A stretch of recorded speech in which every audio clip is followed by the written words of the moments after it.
ನಮಸ್ಕಾರ ಸ್ನೇಹಿತರೆ, welcome back to my YouTube channel. ಈ ಒಂದು ವಿಡಿಯೋದಲ್ಲಿ ಎರಡು ಮುಖ್ಯವಾದ ಮಾಹಿತಿ ಇದೆ. ಅದರಲ್ಲೂ ಸಹ 2,000 ಬಿಡುಗಡೆ ಆಗುವಂಥ ದಿನಾಂಕ ಫಿಕ್ಸ್ ಆಗಿದೆ.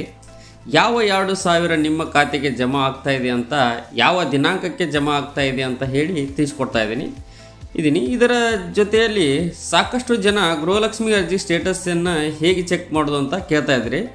ಎರಡು ರೀತಿಯಲ್ಲಿ ಚೆಕ್ ಮಾಡ್ಬೋದು. ಹಣ ಬಿಡುಗಡೆ ಆಗೋದಕ್ಕಿಂತ ಮೊದಲು ಏನಾಗಿದೆ ಅಂತಲೂ ಕಂಡು ಹಿಡ್ಕೋಬೋದು. ಹಣ ಬಿಡುಗಡೆ ಆದಮೇಲೆ ಯಾವ ಡೇಟಿಗೆ ಹಣ ಜಮಾ ಆಗಿದೆ ಅಂತ ಹೇಳಿ ಕೂಡ ಚೆಕ್ ಮಾಡ್ಬೋದು. ಈ ಎರಡು ಪ್ರಮುಖ ವಿಷಯಗಳ ಬಗ್ಗೆ ನೀವು ಹೇಗೆ ಚೆಕ್ ಮಾಡೋದು ಅಂತ ತಿಳಿಸ್ತೀನಿ. ದಯವಿಟ್ಟು ಪೂರ್ತಿ ವಿಡಿಯೋ ನೋಡಿ. ನೀವೇನಾದರೂ ಹೊಸದಾಗಿ ನಮ್ಮ ಚಾನಲ್ ನೋಡ್ತಾ ಇದೆ ಅಂದರೆ ದಯವಿಟ್ಟು ಸಬ್ಸ್ಕ್ರೈಬ್ ಮಾಡ್ಕೊಳ್ಳಿ. ಹಾಗೆ ಎಲ್ಲರೂ ವಿಡಿಯೋಗೊಂದು ಲೈಕ್ ಕೊಡೋ ಮೂಲಕ ಸಪೋರ್ಟ್ ಮಾಡಿ. ಮೊದಲನೇದಾಗಿ ಗೃಹಲಕ್ಷ್ಮಿ ಅರ್ಜಿಯನ್ನು ಸ್ಟೇಟಸನ್ನು ನೀವು ಎರಡು ರೀತಿಯಲ್ಲಿ ಚೆಕ್ ಮಾಡ್ಬೋದು ಅಂತ ಹೇಳಿದ್ವಿ. ಎರಡು ರೀತಿ ಅಂದರೆ ನಿಮಗೆ ಹಣ ಯಾವ ಡೇಟಿಗೆ ಜಮಾ ಆಗಿದೆ ಅಂತ ಹೇಳಿ ನೀವು ಚೆಕ್ ಮಾಡಲಿಕ್ಕೆ ನಿಮ್ಮ ಆಧಾರ್ ನಂಬರ್ನ ಎಂಟರ್ ಮಾಡಿ ರಿಜಿಸ್ಟರ್ ನಂಬರ್ಗೆ OTP ಬರುತ್ತೆ, ರಿಜಿಸ್ಟರ್ ಮಾಡ್ಕೊಳ್ಳಿ. DBT ಕರ್ನಾಟಕ ಆ್ಯಪ್ನಲ್ಲಿ ನೀವು ಚೆಕ್ ಮಾಡ್ಬೋದು. ಅದರ ಜೊತೆಯಲ್ಲಿ ನೀವೇನಾದರೂ ಈ ತಿಂಗಳು ಅಂದರೆ ಈಗ 23ನೇ ಕಂತು ಬಿಡುಗಡೆ ಹಂತಕ್ಕೆ ಬಂದಿದೆ.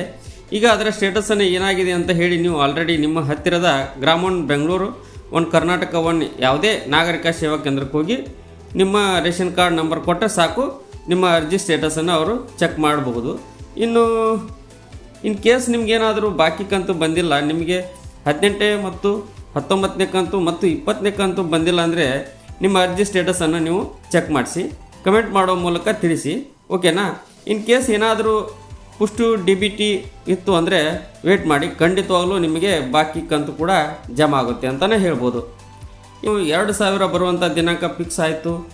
ಯಾವಾಗ ಬರ್ತಾ ಇದೆ, ಯಾವ 2,000 ಅಂತ ನೋಡೋಕ್ಕೆ ಹೋದರೆ PM ಕಿಸಾನ್ ಯೋಜನೆ 21ನೇ ಕಂತಿನ ಹಣ ಕೊನೆಗೂ ಸಹ ನವೆಂಬರ್ 19ನೇ ತಾರೀಕು ಬಿಡುಗಡೆ ಆಗ್ತಾ ಇದೆ. ಕೇಂದ್ರ ಸಚಿವರಾಗಿ ಕೇಂದ್ರ ಕೃಷಿ ಸಚಿವರೇ ಇದರ ಬಗ್ಗೆ ಅಧಿಕೃತ ಮಾಹಿತಿ ಕೊಟ್ಟಿದ್ದಾರೆ. ನೀವು ಕೂಡ ನೋಡ್ತಾ ಇರ್ಬೋದು. ಇನ್ನು ನವೆಂಬರ್ 19ನೇ ತಾರೀಕು ನಿಮ್ಮೆಲ್ಲರ ಖಾತೆಗೆ ಯಾರ್ಯಾರು PM ಕಿಸಾನ್ ಯೋಜನೆಗೆ ಫಲಾನುಭವಿಗಳ ಇದ್ದೀರಾ, ನಿಮ್ಮ ಖಾತೆಗೆ ಹಣ ಜಮಾ ಆಗುತ್ತೆ ಅಂತಲೇ ಹೇಳ್ಬೋದು. ಇನ್ನು ಏನಾದರೂ ನಿಮ್ಮ PM ಕಿಸಾನ್ ಯೋಜನೆ KYC ಮಾಡಿಸಿಲ್ಲ ಅಂದರೆ ಆದಷ್ಟು ಬೇಗ KYC ಮಾಡಿಸಿ, ಮತ್ತು ನಿಮಗೆ ಪಹಣಿ ಆಧಾರ್ ಲಿಂಕನ್ನು ಕಡ್ಡಾಯವಾಗಿ ಮಾಡಿರಬೇಕಾಗತ್ತೆ, ಓಕೆನಾ. ಇದಾಗಿತ್ತು ಈ ಕ್ಷಣದ ಮಾಹಿತಿ. ವಿಡಿಯೋ ಇಷ್ಟ ಆಗಿದ್ದರೆ ಲೈಕ್ ಮಾಡಿ, ಶೇರ್ ಮಾಡಿ, ಹಾಗೂ ನಿಮ್ಮ ಫ್ರೆಂಡ್ಸ್ಗೆಲ್ಲ ಶೇರ್ ಮಾಡಿ. ಸಬ್ಸ್ಕ್ರೈಬ್ ಅಂತೂ ಮಾಡಿಕೊಳ್ಳೇಬೇಕು. ನಾನು ಇನ್ನೂ ಹೆಚ್ಚಿನ ವಿಡಿಯೋಗಳನ್ನ ನಿಮಗೆ ಹಾಕ್ತಾನೆ ಇರ್ತೀನಿ. ಧನ್ಯವಾದಗಳು.